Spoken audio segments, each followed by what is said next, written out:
Well, welcome to another exciting edition to Grove City Hockey Presents Talking ECRHA. We're actually going to branch out a little bit. We're going to talk about some college hockey that's happening along the nation. I'm your host Ben W. Stock, along with my co-host Collin Corbett. How you doing, brother? Doing good, buddy. How you doing? Living the dream, Oh, I hope it's somebody else's. right? Or somebody else's nightmare, depending on What? how you Yeah, look. right. Yeah, well, you know what? It actually wasn't too bad of a week. I went to a lot of concerts and stuff this week. Did you? That's Yeah, cool. yeah. We did a lot of concerts. One saw For You're Strong. A buddy band of mine opened up for this band called Knuckle Puck. So it was a good time. It was a good time. That's awesome, man. That's awesome. Yeah, I actually have been job hunting for the better part of a month, and I finally landed one this morning. So, Congrats, my guy. yeah, Congrats. There yeah, you I'm ready to go. get back to making some flipping money around here. Dude, it's the worst. And he still never make enough, so whatever. No, no, but you wanna live to work, not work to live. So, Yes. that's what we're doing. I like So, that. I like that a lot, actually. but yeah, but first, let's take a quick moment to thank our sponsors and our new sponsors, Conway and Banks. Check them out at conwayandbanks.com for all your high quality hockey bag and apparel needs. Heck yeah. And also let them know that eventually here through Conway and Banks, we're actually going to be getting a promotional code that will be airing along with our episodes. And if you use that, you're going to get a little discount. You just did. Right? Here we go, buddy. Yeah. So, all right. ECRHA, East Coast Roller Hockey Association. So, we're going to talk a little bit about the tourney that happened in Grove City, Pennsylvania, down at the Y, right? Is that where it was Yep. at? It was in our Yeah. home rink. Yep. Cool, cool. So, with the college, there is D1, D2, D3, and AA division. AA actually replaces their D4 division that they had last couple years. Um, so it's pretty cool. And every college athlete, gets 5 years of eligibility, so they can play wherever they want to play, but they only get 5 years. But I think it's kind of interesting. Like, because I know we've talked to some people about their college experience that we won't mention now, but it is interesting to hear on my end because I've never played any college hockey at all. I just didn't No, go. same I, here. Same I, here.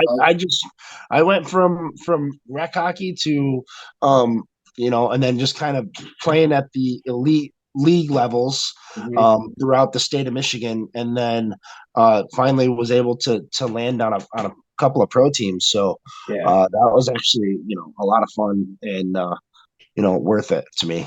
Yeah, but it's just interesting because like you know, running the league at home and stuff, we have some college players. I've talked to them about how it works because I know one player for Slippy Rock, he's almost done.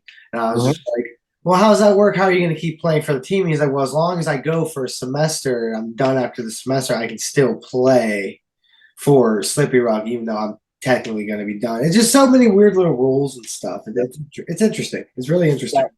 yeah, they have a lot of nuances that it's kind of interesting learning about. They So got like bylaw after bylaw. right, and then on top of that, then there's addendums and everything like that. There's Yeah. on top of that. So, Yeah. um, but yeah, so in the National Collegiate Roller Hockey Association, there is 7 sub conferences, I guess you could say. We're going to be covering a little bit of East Coast, or the Eastern Collegiate Roller Hockey Association, along with the Great Plains. And then you have the Midwest Collegiate Roller Hockey Association, Rocky Mountain Collegiate Roller Hockey Association. Then you have the Southwest Collegiate Hockey League, and then the Southeastern Collegiate Hockey League, Roller Hockey League, the SECRHL. Try to say that 5 times fast, buddy. Like I can barely say And the you one have, we're talking about. yeah, and then you have your favorite, the West Coast or the Western Collegiate Roller Hockey League. So um, it's crazy how they go from an association to the league, and so on and so forth. But so it's pretty cool. Is it kind of similar how it's just a bunch of tournaments and then they'll just have the national, like how you do? So how it's broke down from what I've gathered just based on my initial research that I've been doing is that each team goes to several different tournaments throughout the season.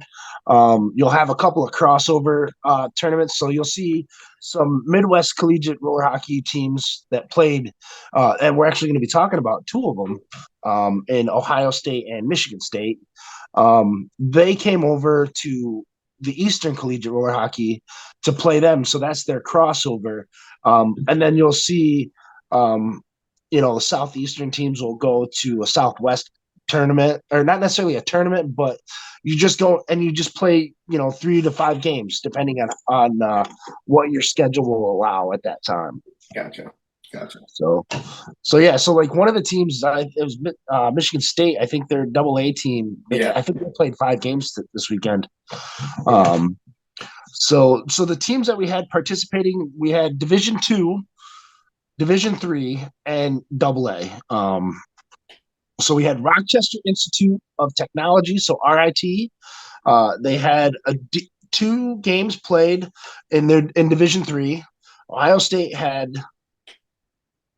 3 games played in Division II, and then they had 3 games played in Division AA. So that was pretty cool. And then Montclair State University played 3 games as well in Division III. Michigan State had D2 and AA, but again, their AA team played 5 games that weekend. I don't know if that was just something that a couple of the other teams couldn't make it or couldn't play more than, like I said, RIT played 2 games. There might have been one other one. Syracuse only came down to play 1 game. They didn't even show up. Yeah. Oh, they didn't? They didn't even show up. It actually caused a big problem, actually. I'm pretty sure the commissioner, whoever's in charge, was pretty upset about it. From what I gathered. Well, I know they were only scheduled for 1 game on the schedule, so maybe that was why they didn't want to make that trek down. Yeah, too bad. I mean, you sign up for this league, you pay money. You're supposed to be scheduled these games, and I'll tell you from my experience of running leagues, when people don't show up, it causes a huge problem for you on the day.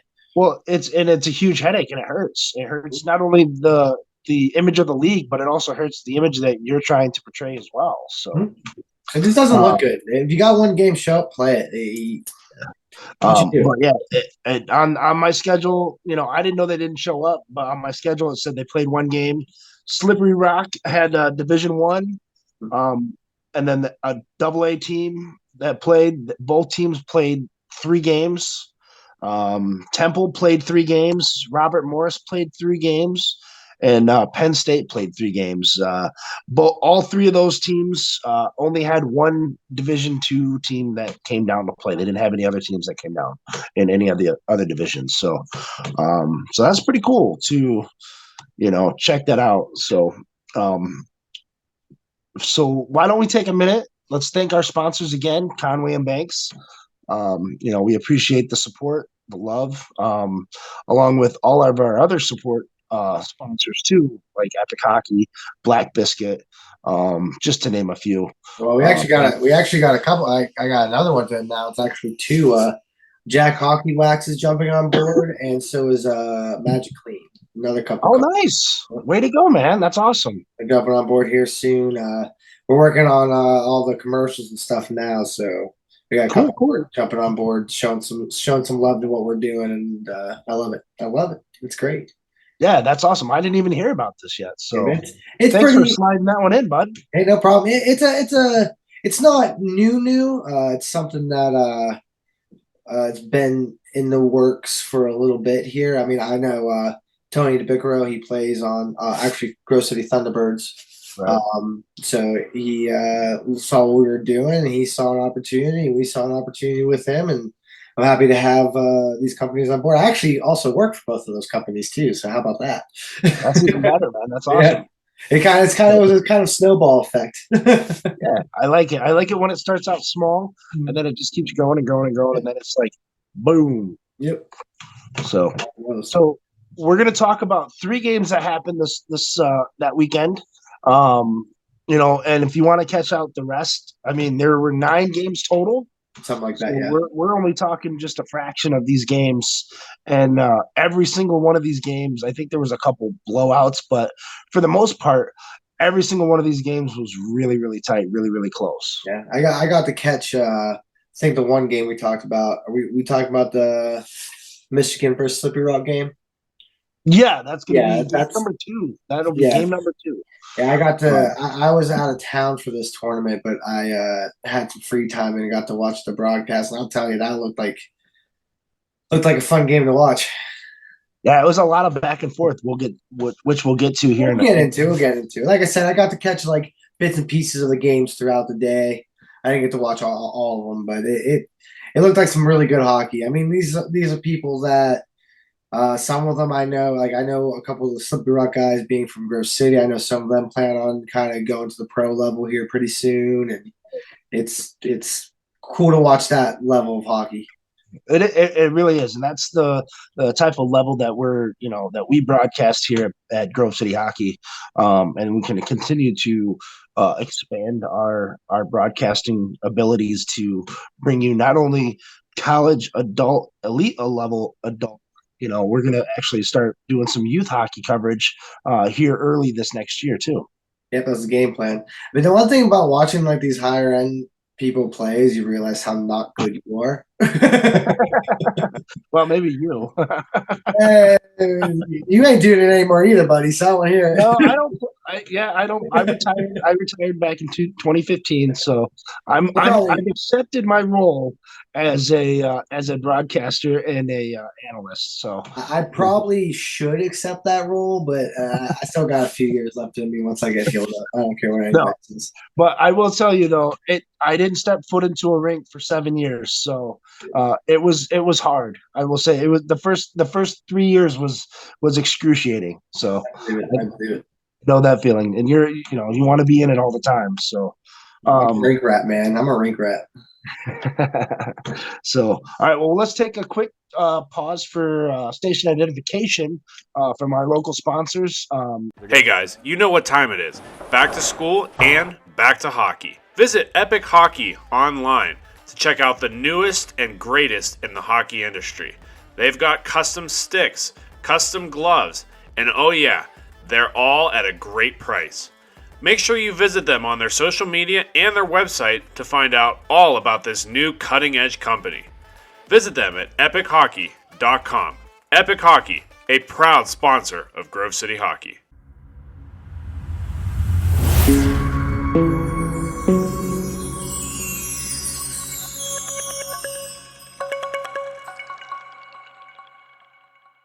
Um, Here's 3 games that were super exciting to watch on our YouTube stream. Make sure you head over to YouTube channel Grove City Hockey. Type that in your search bar. If you haven't already liked and subscribed, please do so.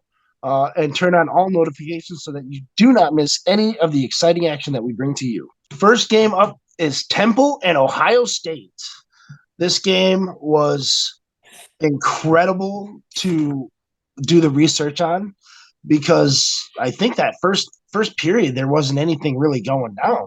No, not the. Actually, that's one of the games that I started watching, and then nothing was really happening that first period. And I got a little busy, and I ended up missing how that happened, how that all went down. Yeah, so in other words, there was literally one goal scored. Oh, you know what? The first period was more exciting than I realized. I'm thinking I'm getting ahead of myself with the next or the other 2 games up ahead.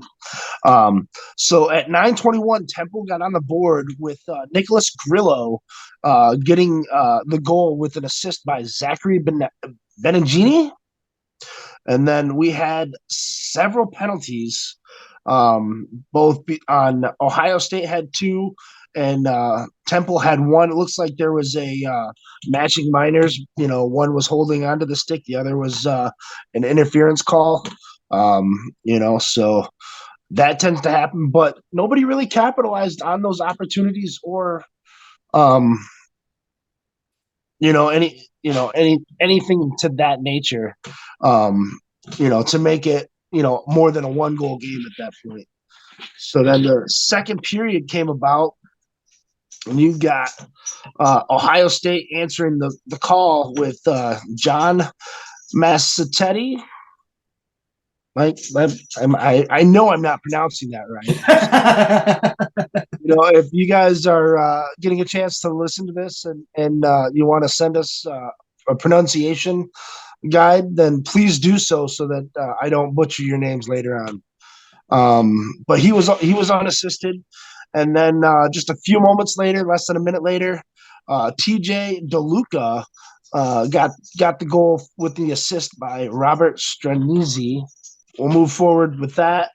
One penalty early on in this the second period with a roughing call on Ohio State. So Ohio State 3 penalties to Temple's 1. And it's 2-1 going into the third period. So with that, you've got some pretty interesting stuff that happens here. There was a quick penalty by Temple in the first 2 minutes of this period. It was a tripping call on Brandon Ralston. It must have just got the kid's stick, got a stick right in there, and the kid must have stepped right on it and tripped right on it. Yeah, it happens. Which always happens to every one of us.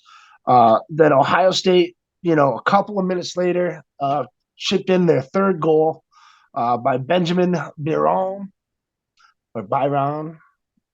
It's Biron. I'm pretty sure it's Biron. So Ben got the unassisted goal there, and then Temple chipped in, another goal to get a 3-2 loss, actually, because I thought they'd come back and I thought Temple won this game. But they didn't. They didn't. So, it just sounds like too many dang penalties. Yeah, I mean, it was let's see. So you had Ohio State with 4 penalties to Temple's 2. So it's 4-2. So, I mean, if you could capitalize on those on your power play units, that would be great. Outside of that, your 3 stars of the game was Louis Garcia for Ohio State, the goalkeeper. He posted 24 saves. So that's what that stat jumped out at me, because Temple outshot Ohio State. I think it was 24-14. Well, they put them on. Well, they put Temple on 4 different penalties, so you got to give it up to their goalie being your best PK out there. 26-14. Sorry, my bad. 26 shots on net. And the second star goes to TJ DeLuca, and then the third star was Benjamin Biron. It's funny you say those names a couple times now. Once for 20s, and then they're also star of the game. Look at that. I know. But, it was such a low-scoring game that, the goalkeeper's always going to get the first star, Should anyways. Yeah. So, but, like I said, congrats to Louis Garcia and the Ohio State Buckeyes with his effort with a 92.3 save percentage. That was amazing. So now we're going to move on to game number 2, which is your boys out of Slippery Rock and my boys out of Michigan State. So let's get to it. This one went though. So this one, I think you have an interview with one of these players, right? Andrew York? Yes, sir. Yes, sir. Yeah, I heard he had a huge following on the broadcast, in the comment section. Everybody was chanting, "We want Yorkie! We want Yorkie!" I don't want to talk too much about it. It was a great interview. I can't wait for you guys to watch it here in a little bit. Great kid, great guy. Cool. I got to hear the story behind who was actually commenting and stuff, and it's even better. I love it. It's even better. It's even better. From my understanding, it was a lot of good friends and family in there. I want him to tell the story, but cool. Well, let's just jump right into it then, huh? Hey everybody, Collin Corbett with GCH Podcast here with Alex York. We had a little bit of college hockey in our neck of the woods, and you, sir, were a very talked about person towards the end there. Yeah. Yeah. So so you go to MSU. I hear well, nice enough on the comments. Your whole history was kind of put there for us, but tell us a little about. Oh yeah. Yeah, right. So tell us a little bit about yourself, buddy. Yeah, I'm a fifth year senior, kind of. Well, it's my 6th year of college. Credit wise, I'm about 5th year senior, so I'm a little older. I'm 23. Okay. So yeah, it's my first year playing roller hockey at all. Oh, okay. Actually, so yeah, I played ice hockey since I was 8. Okay. So yeah, I played ice hockey till I was 18. Got to college, played like beer league and stuff like that for a bit, and then had a random encounter at the start of the year this year. One of the teachers of my class, I was a grad student, played roller, and he was wearing a shirt one day. I asked him about it. He said, "Try out," and so. Sweet. So did you find it kind of difficult making that transition from inline to roller? Or is it roller street kind of, because we all kind of played a little bit of street hockey and roller in the off seasons, right? But yeah, I lived on the street growing up. Okay. Like we used to go out there for hours back in the day. Same. So, same. There was a little bit of a transition for sure, but it wasn't too bad. Well, a little different style.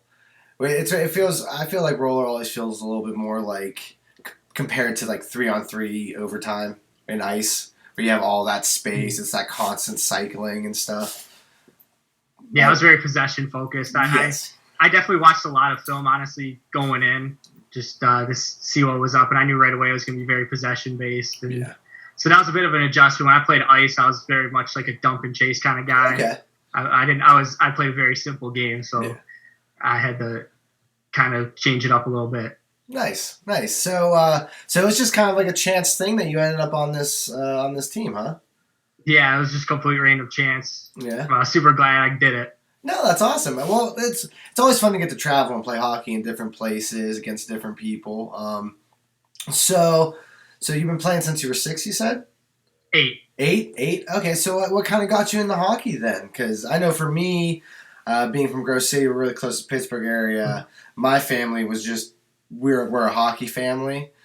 So for us, I was going to Pittsburgh Penguins games, and I was like, I want to play hockey now. So is it kind of similar for you, or how'd that go about? A little bit. I grew up about 25 minutes from Metro. I grew up in the Metro Detroit area, so about like 25 minutes from Detroit. So Little Caesars Arena is, I think, 20 minutes away from me, and Joe Louis Arena was also only 20 minutes. So my parents were both big Red Wings fans, but they weren't really big on me playing hockey. Actually, I played a lot of sports, but my best friend at the time, or one of my best friends when I was in elementary school, was playing hockey, and I kind of got into it. I remember going to a Wings game, and just thinking like, all right, I got to do this. So I begged and begged and begged for weeks, and they finally broke and said, all right, you can do it, and it worked out real well. Nice. Yeah, so that means during that 2008-2009 playoff runs, we were rooting against each other then. Yeah. That was like my first year. I think the first year I played hockey was that first year the Wings won, in 2008. So. Nice. So that probably really just jump-started it for you, because now your home team just won the cup. So, and I know for us, when we even Penguins started getting to the playoffs and we gone to those cup runs, that's when like everybody was, oh, hockey's a sport. We should probably pay more attention to this. Yeah, it was. I mean, hockey was always big in Detroit, but it was super cool. Just seeing that, and like everybody on my team was all excited about it. I was real excited. Yeah, and I think it meant more since I was playing. That's awesome. So you started in ice. And then, so did you ever think that you, like going into college, that you would be on a college hockey team ever? Or it was just that one encounter? Because you said you played up to 18, right? Yeah, so when I was going in, I kind of thought about playing for the club ice team. Mm-hmm. So we have 2 club ice hockey teams as well, and pretty good programs. Yeah. But the commitment for that's huge. Like they skate like 5 times a week, and it was pretty expensive. And I don't know. I just never really. I always said to myself I was going to do it. Like every year coming in, I'll do it. But I always wanted a summer just to train for it. If I had a summer to do that and I got in shape, I might have been able to do it. But I just never really, just the opportunity never was there. Yeah. So, I mean, it was kind of in the back of my mind, but it just never really came to fruition, I guess. Yeah. So then what was it like then? So you tried out for the Spartans. And so tell me about that. What was that like getting to try out for them, then finally getting to see that, oh, I made the team. This is awesome. Yeah, so like I showed up. I was a little nervous. I wasn't too nervous, honestly, because I was just like, I got nothing to lose. Like I ain't really, I was like, whatever. So I showed up and we had a 3-hour long tryout. We had a pretty long tryout. Yeah. So we did about an hour and a half of drills, and I kind of, as we were going along, I started feeling all right. And we got to the scrimmage part. Mm-hmm. And when we started scrimmaging, I was having so much fun. I was sitting there like, if I get cut now, I'm gonna be mad. And luckily, I don't even think we had any cuts. Honestly, nice. It was just more of like who was going to play on what team. What division? Yeah. So like, they pulled us aside and they said, all right, they pulled aside the first group of kids, like, all right, you're D2, and then they pulled us aside, and I was honestly so excited. Like I was trying to like hide my excitement. Like everyone's just sitting there, and I'm like so excited. But no, that's awesome. That's cool, man. Because you clearly loved the game. It wasn't a matter of that. It was just ice was kind of the commitment of it, because you hear the stories all the time, because you listen to different podcasts, different interviews. I mean, all these guys that have made it to the pros on the ice level, I mean, they lived and breathed and pretty much just ate hockey. Like that was it. So I feel like I can understand why that wasn't really the interest. But then, so inline's just a little bit more laid back, how like the program approaches it then? Yeah, we don't practice a ton, Mm-hmm. and like, I mean, we have, I think, three tournaments this semester and like 4 the next. Yeah. So, it wasn't too much, because like the club ice, every weekend they play games. So It was like, and they practice 3 or 4 times a week as well. So it was just, I just thought that would be way too much. I get that. I definitely understand that, because, I mean, you also got your schooling, because wait, I see you are mechanical engineer is what you're going for? Yeah. Yeah, so you got a lot. yeah, it's a big commitment. Yeah, that's already huge. But then to add the ice hockey to it, oh man, that would be insane. That would be insane. But well, cool. So let's get to over a few weekends ago here, you guys got to play in GC. So how was that experience for you getting to come? Was this your first tournament or? Yeah, that was our first tournament. That's what I thought. It's everybody's first tournament. So yeah. Kind of, how was that experience finally getting to travel with the team and try to get there? It was fun. We like carpooled, so I had 3 teammates in my car, and it was fun. We didn't really have a lot of chance to really get to know each other prior, so that was really the first time I got to get to know my teammates well. Nice. So that was kind of cool. So we're kind of trying to just get to know each other, and just it was fun. Honestly, I had a blast. Yeah. Just I said I felt like I was a kid again. Just being in the hotel and all that. Oh, for sure. Which hotel did you guys end up staying at? We stay at the Super 8. Okay. Okay. Yeah. All those hotels you guys show Super 8. Yeah. Nice.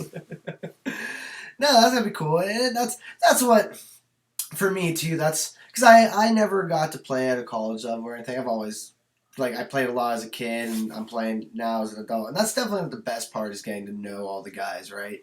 Yeah. And that's it. It's a community. I've talked about it before on the pod and everything. It's such a fun community to be a part of. It's a blast. But so let's talk a little bit about everybody hyping you up, bud. People are really excited for you to play in these games, man. Yeah, it's just, I mean, I think because I texted people before, I think the night before, kind of the weeks leading up to it, I was like, they might be broadcasting, they might not, I don't know. I'll let you guys know. So then our first game in the morning, Syracuse didn't show up, so it got canceled. Yeah.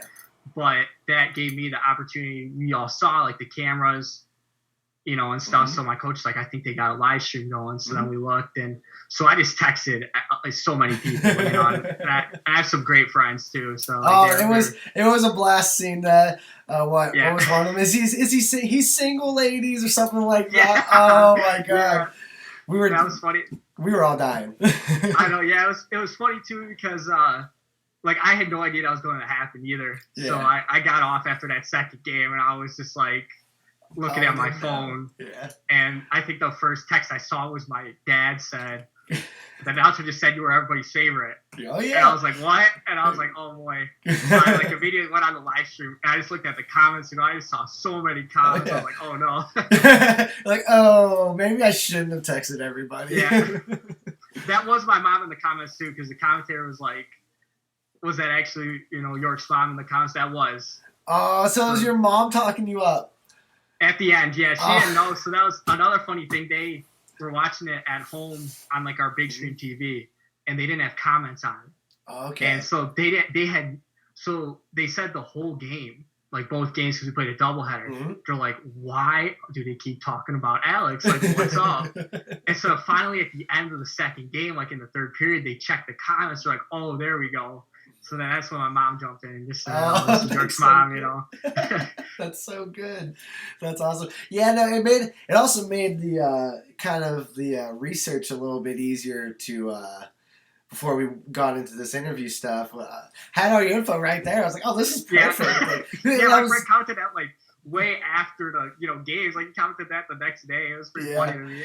Oh, dude, it was great. I was like, oh, well, we're definitely gonna interview this guy. And I know everything he's doing now. This is awesome. So who was that? Who was AJ?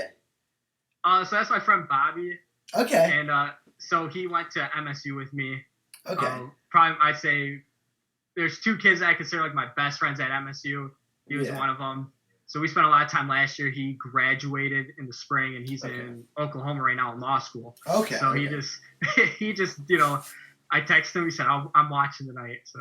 Nice. And, I had a feeling he'd be in the comments, but I didn't know how much. Oh, dude, he gave me everything I needed for you, buddy. Everything I needed. It was fantastic. No, that's awesome. And that's like the cool thing that's why we love doing the broadcast. That's kind of our main deal here in the podcast. We're just starting. It's a way for you guys to tell your stories and have friends and family get to watch you play that can't be there.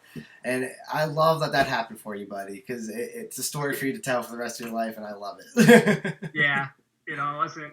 And I was a little mad too because the first night wasn't my best showing. Okay. And the next day I played a lot better. So I was kind of like, oh man, too bad I didn't have the live stream going. They would have had fun. How many points you putting up in the first tournament?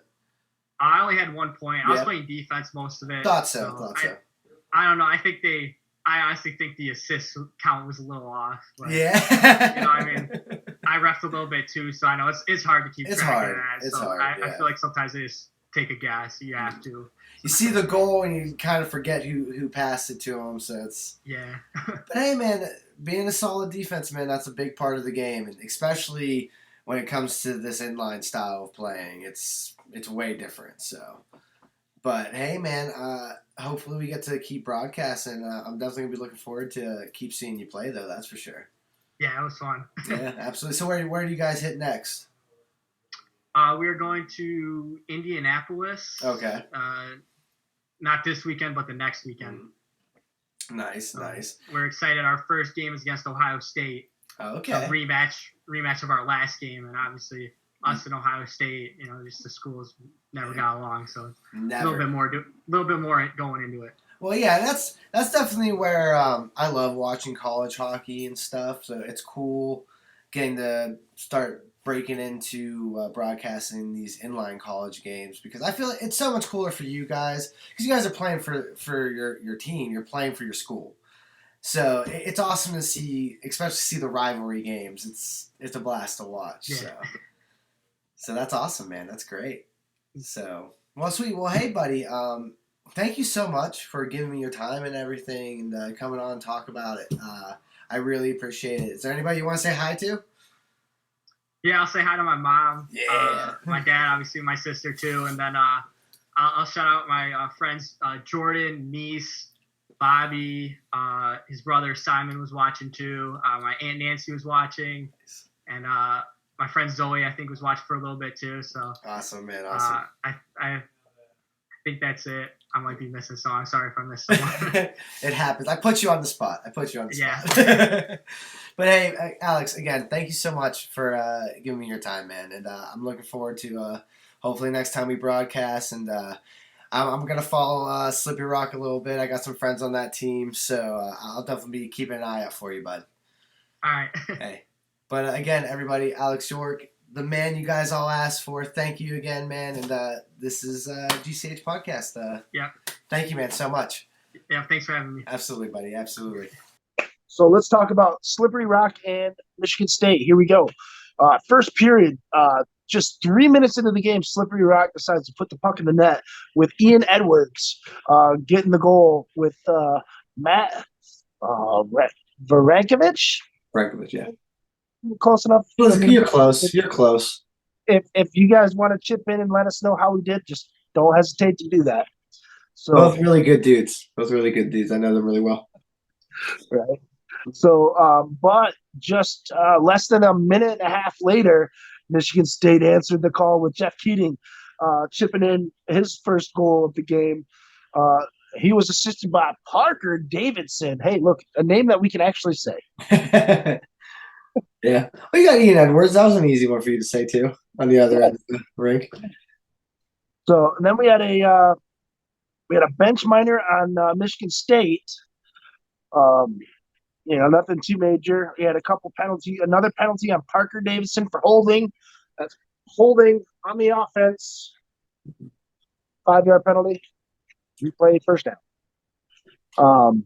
But yeah, so you had a penalty by Parker, and then that led to a Slippery Rock power play goal. Just like 35, 40 seconds later, by Dylan Zelenka.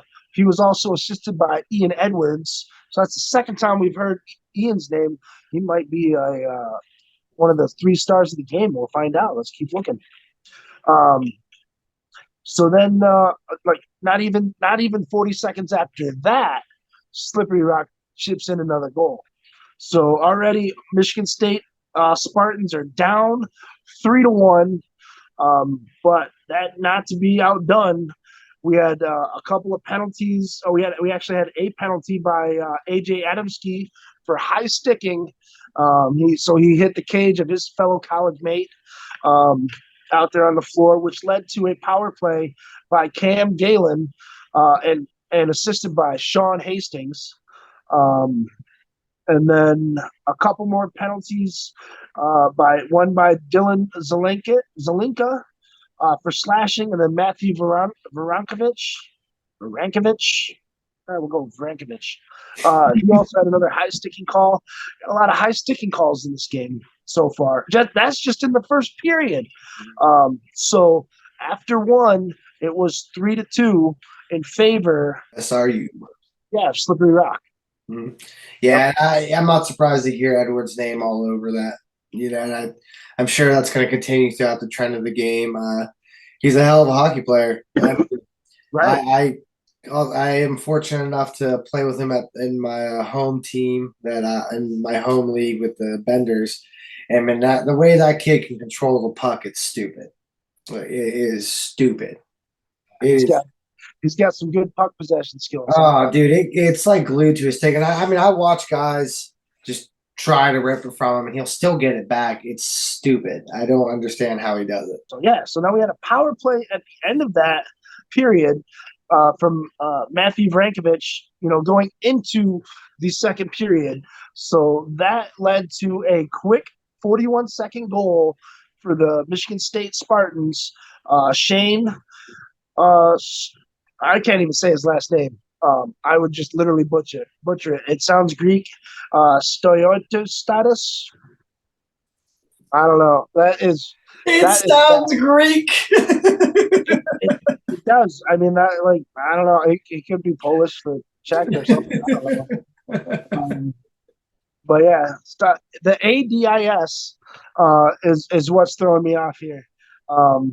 and I took speech path, so I'm very fanatic with my words. But we had two penalties two matching penalties. We had a roughing and a cross check, both on one on Michigan State, the other on Slippery Rock. That led to another power play by Matthew Varankovich, who's like, you know what? Sorry guys for the early penalty. I'm gonna make it up to you guys, and he gets the assist by Ian Edwards again, and then from there, a minute within 2 minutes, 2 minutes from that goal, so where Slippery Rock regained the lead because Michigan State had tied it up. They added on two more goals, one by Dylan Zelenka and the other one from Ian Martin. And Matthew Varankovich, he also got the assist on one of them. And Dylan Zelenka, was like, hey, I'm going to help out Ian with his goal. And so there we are. So right now we are at 5-3, and we still have, almost 7.5 minutes to go in this period. So it's already a high-scoring game. So then Michigan State chips in about 4 minutes later, give or take, probably 3.5 minutes later, with Ben Gogin and Parker Davison with the assist there. Michigan State adds another goal. So now it is where we at? We were at 5-3. Now we're at 4. We're at 5-4 with Sean Hastings' unassisted goal with at the 9:03 mark of the second period. Mm-hmm. Slippery Rock decides to chip in another goal to make it 6-4, 6-5, something like that. And then you keep a tally of this, right? Aren't you? I'm trying. You keep changing it on me. Jeez, peaks! What a score! So you had 4 goals scored by Michigan State in this period. Add on to their 2 that they had, so that's 6. And then Slippery Rock had 4 goals in this one. Add on to their 3, so that gives you 7-6 right there. Yeah. So, man, this is incredible. So then in the third period, what happens? Slippery Rock just tightens down the screws and says, ain't nobody scoring again. So you had about the 5-minute mark, Brandon Brubach, assisted by Ian Edwards. And then at the end, I'm assuming there was some kind of pulled goalie situation, and Ian Edwards just sent the puck flying down halfway across the court, to make that final what was the final here? 9-6. So yeah, no, like we said, it's not really, like I said earlier, it's not really a shock to me to see Edwards' name all over these stat sheets. This I think they've had another tournament possibly since in between the time we've finally got to record this and everything. But I mean, when I was doing the research for this episode, yeah, free advertisement, Coca-Cola. But when I was doing my research, it didn't really shock me to see Ian Edwards up on the top there and see a lot of the SRU guys. They're a good team. They went almost all the way last year, so it's no shock that they're picking up right where they left off. Yeah, they lost in the championship finals. Yeah, so I watched that game. Yeah, if we don't see those guys back up in there again. So your 3 stars of the games was number 1, Ian Edwards. He had 2 goals, 4 assists. So kudos to Ian. Like you said, you've seen this kid in action. He's dynamite with this puck. So he makes me really easy. Yeah. Then you've got Dylan Zelenka. He was your second star of the game. And then your third star was, again, Matthew Varankovich. That's what I'm going to go with, Varankovich. I love it. So Edwards had what in the game notes? He had 17 points in 4 games? Yeah, by the looks of it, yeah. Wow. Well, and just see where he lands on the leading boards. And there's still some teams to play yet. I haven't got to see the stats since, but Well, we'll definitely do a college ranking episode. We'll get all the updated, and then we'll, get you guys informed on that too. Yeah, that'd be a fun one. That'll be a fun one. All right. So that brings us to our third and final game that we're going to cover. But again, there was 9 games. I believe there was 9 games that we broadcasted that day. And this one was a barn burner, just like the last one. This also brings in with Michigan State and Montclair State. So you had 2 MSU schools battling it out. So you had the Red Hawks from Montclair State and the Spartans from Michigan State. So this game you saw 28 shots to 20. Okay. Pretty good. It's about, it's good average. Good. That was like some solid defense going on there. Right. So the first period saw the Spartans score the first 3 goals of the game. So Montclair digging themselves into a huge hole right off the bat. All right. Michigan State gets goals from Del Woolert, assisted by Grant Briggs. John Healy scores. He's also assisted by Del Woolert. And then again, Del Woolert with his second goal, he's already got 2 goals, 1 assist in the first 8.5 minutes of this game. Coming in hot. Incredible, right? And then all of a sudden, Montclair State says, you know what? We're going to come back. And they brought it back to with 2 goals to end the period with Joseph Ragazzino. No, it's not. It's not how you say that. It's Ragazzino. Yeah, Ragazzino. Watching you struggle with these names is Italiano. Yeah. You had Gabanouche.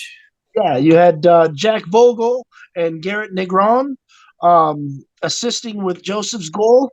And then you had Jack Vogel assisting on Jacob Libros, to end the period. Man, they jumped out to a 3-2. State jumped out to a 3-2 lead. Couldn't hang on to it, or couldn't keep it more than just a 1-goal game going into the second period. And then look out, MSU, because the Red Hawks just unloaded on you in this period. So you had Joseph Ragazzino, and then you had a penalty shot by Jacob Libros, assisted by Joseph. And then you had Caitlin Bean.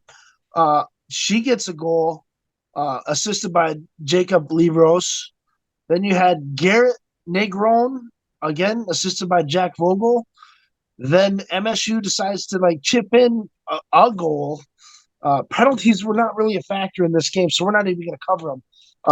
Now when you got scoring that's going back and forth like this, then you've got Joseph ending the period. So, a 5-1 swing going the other way puts the Spartans down 7-4 after 2. What are you going to do? What are you going to do with this? Yeah. If you're a coach, what do you tell your kids? Hey, we were up 3-2, or up 3-0. Now you're down 7-4 after 2. It's like, what do you tell them? That's when you give the old Herb Brooks speech at the end of the game and make them do Herbies for hours, right? Yeah. The name on the front of your jersey is a hell of a lot more important than the name on the back of your jersey. And the legs feed the wolf, gentlemen. Yeah, but unfortunately, that can kind of happen. We've talked about it numerous times. We're going to always talk about it. People get that early lead, and then they take their foot off the gas, and the other team gets that momentum. And sometimes the momentum's just hard to stop. And Right. then now you're a sitting duck, and you're just getting torched. And it happens. Fortunately, it does happen. All right. So now what's going to happen in this third period? Well, I will tell you, it ends a lot closer than that the initial second period ended. So Montclair adds another goal, and then all of a sudden States finally says, you know what? It's time for us to start playing.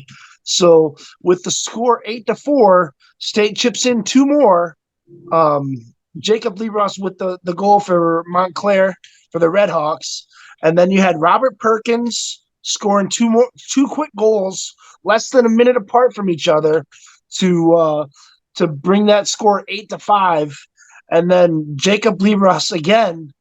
He was another unassisted. If he doesn't get one of the 3 stars, I don't know who else on this team did. Maybe Del Wirt. Yeah. Yeah. So you had so Jacob adds that, so it's 9-5 or 9-6, and then MSU adds another power play goal by Robert Perkins, so he's got a hat trick in one game. Now, if he got hit with the call for a penalty, that would be incredible because then he would have his hat trick.